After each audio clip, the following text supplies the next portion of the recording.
Salut, bienvenue dans Jeu de Puissance. Comme promis, on va parler du repêchage. Il avait lieu cette nuit à 2h du matin et on va voir tous ces jeunes qui vont tout casser. Mais avant cela, on va faire une petite phase de news. Allez, c'est parti pour les news. Et on commence tout de suite par cette news incroyable. Alexandre Texier, qui avait été prêté par les Blue Jackets de Columbus à Kalpa en Finlande, ne jouera pas en Finlande, mais jouera en France, du côté des Brûleurs de Loups. Et oui, effectivement, pour des raisons familiales, il a préféré rester sur Grenoble. Et donc, c'est logiquement que les Blue Jackets de Columbus ont autorisé Alexandre Texier à jouer donc avec les Brûleurs de Loups à Grenoble.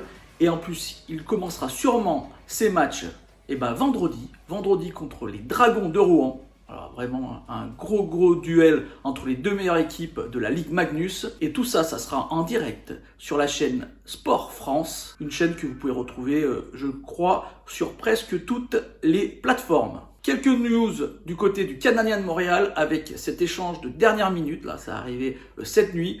Max Domi a été échangé avec les Blue Jackets de Columbus contre Josh Anderson. Moi, je pense que c'est un échange assez gagnant pour le Canadien de Montréal si Josh Anderson réussit à être en santé. C'est un très bon joueur. Il a fait très bien avec les Blue Jackets de Columbus. Toujours du côté de Montréal, on a racheté le contrat de Karl Alzner, qui est maintenant libre d'aller voir ailleurs s'il arrive à trouver un nouveau contrat. Et ça laisse de l'espace libre pour recruter du côté du Canadien de Montréal. Un autre contrat qui a été racheté, et là ça a été beaucoup commenté dans les réseaux sociaux, c'est celui du gardien des Rangers de New York. Je parle bien sûr du gardien vedette Henrik Lundqvist. Je pensais que c'était peut-être la fin de carrière pour ce gardien qui a marqué l'histoire de la NHL, mais on entend dire par-ci par-là qu'il serait peut-être intéressé par un autre contrat du côté de l'Avalanche ou de Chicago. Et toujours du côté des gardiens, Devon Dubnyk jouera l'année prochaine du côté des Sharks de San José. Le Wild du Minnesota a récupéré un choix de draft pour la saison prochaine. Et en parlant de draft, on attaque tout de suite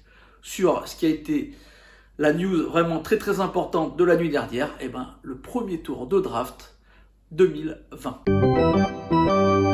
Et sans surprise, les Rangers de New York ont récupéré Alexis Lafrenière, le jeune Québécois, qui a été 2 fois MVP de suite dans la Ligue de hockey junior majeur du Québec. Le dernier qui a réussi cela, c'est juste Sidney Crosby. Et en plus, il a gagné la médaille d'or, a été MVP et meilleur attaquant du championnat mondial junior de 2020. Tout le monde s'attendait que le jeune Québécois soit pris en premier par les Rangers de New York. Et c'est le cas.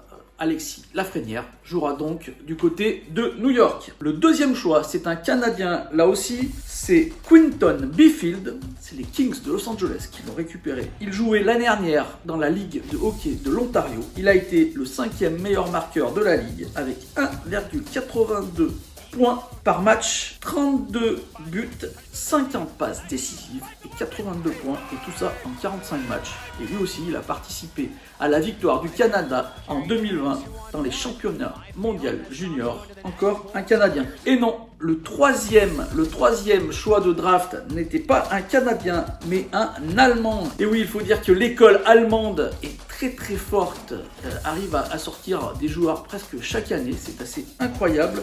Leur championnat est un championnat assez moyen en termes de niveau en Europe, mais pourtant ils arrivent à sortir pas mal de joueurs. Peut-être que la Ligue Magnus devrait s'inspirer du côté de l'Allemagne. Tim Schulz, qui a été rookie de l'année justement en Allemagne la saison dernière, 34 points en 41 matchs, 7 buts et 27 passes. C'est le 3e Allemand à être drafté dans le top 10.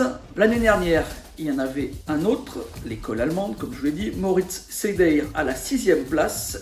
Et bien sûr, en 2014, c'était Draisaitl qui était lui aussi récupéré à la 3e place comme Tim Stützle. On espère pour lui qu'il aura la même carrière que Leon Draisaitl. Je vous mets le tableau de tous les drafts, comme ça, si vous avez une équipe favorite, vous pourrez voir quel joueur a été drafté. A noter que le seul gardien qui a été drafté dans ce premier tour de draft, c'est du côté des Predators de Nashville que ça s'est passé. Le 11e tour de draft, et c'est Yaroslav Askarov. Yaroslav Askarov. Donc c'est le seul gardien qui a été drafté lors de ce premier tour. Voilà, j'espère que cette petite vidéo sur le repêchage vous a plu. Si vous avez d'autres questions, n'hésitez pas à me les poser dans les commentaires. Moi, je vous dis à bientôt pour de nouvelles news de la NHL. On se reverra bientôt, je crois. Allez, ciao!